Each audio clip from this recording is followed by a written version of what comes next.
Hello mga gwapalicious at mga gwapulicious. Gusto nyo bang mag-tour kahit nasa bahay lang kayo? Gusto nyo bang mag-tour sa Finland? Tutok na sa channel ko. Kasi ang vlog na ito ay tungkol sa Finland.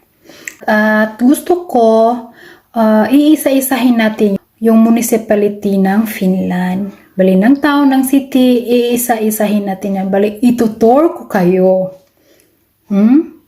O diba? Kahit nasa bahay lang kayo, parang nagtutour na din kayo sa Finland. So ang gusto ko talaga is, lilibutin natin yung buong Finland. Iisa-isahin natin yan. Okay? Magpapakilala muna ako sa inyo. Ako nga pala si Maria Varonen. 35 years old na ako this coming October. Kami na ako, may isa akong anak, tsaka married din, happy life. I'm from Cebu nga pala, Balamban, Cebu. Dati nung single pa ako. At saka yung family ko nandun din sa Balamban, Cebu. So, ako lang dito sa Finland. Ako lang dito, tsaka may family na rin ako dito.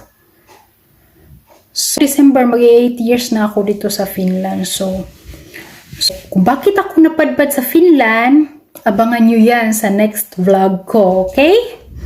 So, ngayon, number 1, tapos na yung pagpapakilala. So, alam nyo na kung sino ako, saan ako nanggaling, at saan ako nakatira ngayon. So, number 2, bakit gusto kong mag-vlog?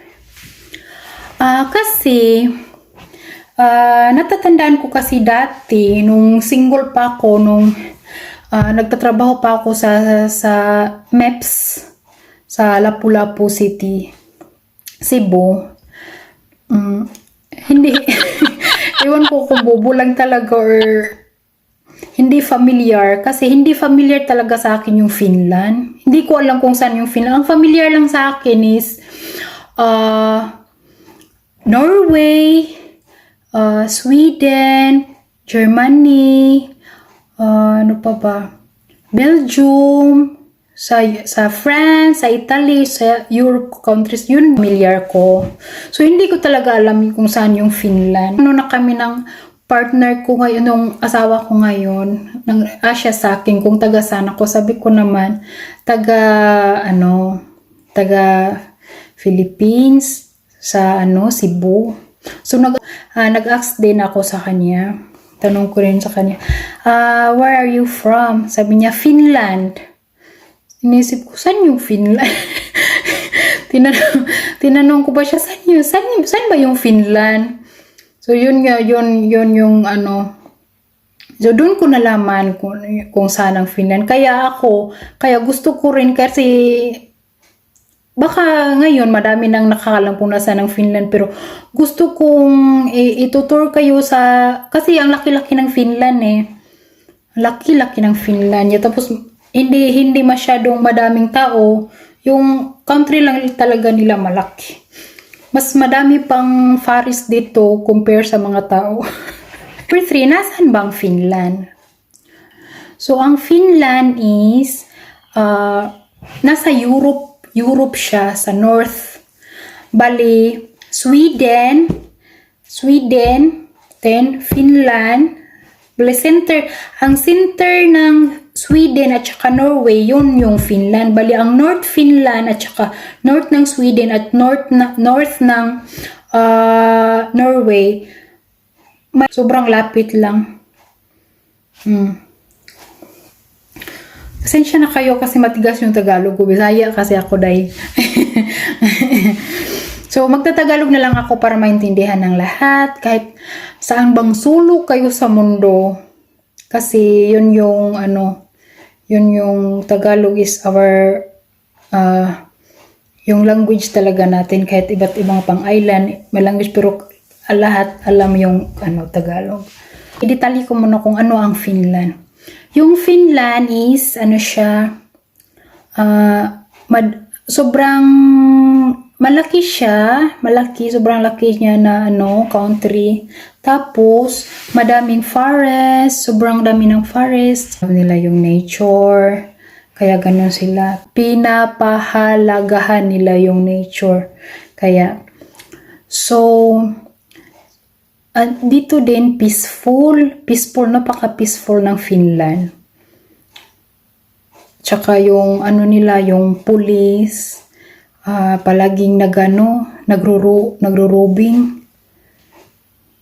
Kahit nasa forest, may pumupunta doon, nagro-robing sila kahit saan. So, sobrang peaceful ang Finland niya. At saka mga honest ang mga tao dito. At saka silang mga Finnish, medyo tahimik sila. Tahimik sila na tao. Pwera na lang sa mga bata ha. Kasi mga bata, alam nyo naman, kahit buong mundo talaga, yung mga bata, mga makukulit talaga. Pero yung mga mga adult, sobrang tahimik nila. Mga shy type sila. Hindi sila they don't talk to strangers talaga. So yung pag nag-usap-usap lang sila yung mga kakilala nilang nila talaga. Hindi sila pag morning, nag-good morning sila. Good morning. Ganon. Pero yung siyempre Finnish yung language nila. Sana magustuhan nyo yung vlog ko. Gusto ko yung mga manonood ko is may alam sila. Parang pagkatapos silang makita yung videos ko, parang naintindihan nila. May napupulot silang aral. Yun. At saka alam mo naman ngayon, COVID din. So nabobore ang mga tao sa bahay, sa loob lang bahay. So gusto ko, kahit nasa bahay lang kayo, itutur ko kayo sa Finland para na din kayong naglalakbay dito sa Finland. So ano pa hinahintay nyo? Tutok na sa channel ko. Mag-subscribe, enjoy, at mag-iiwan ako ng kasabihan sa inyo. Kung may problema ka man o wala, just pray, and pray. At siya na ang bahala. Bye-bye! See you!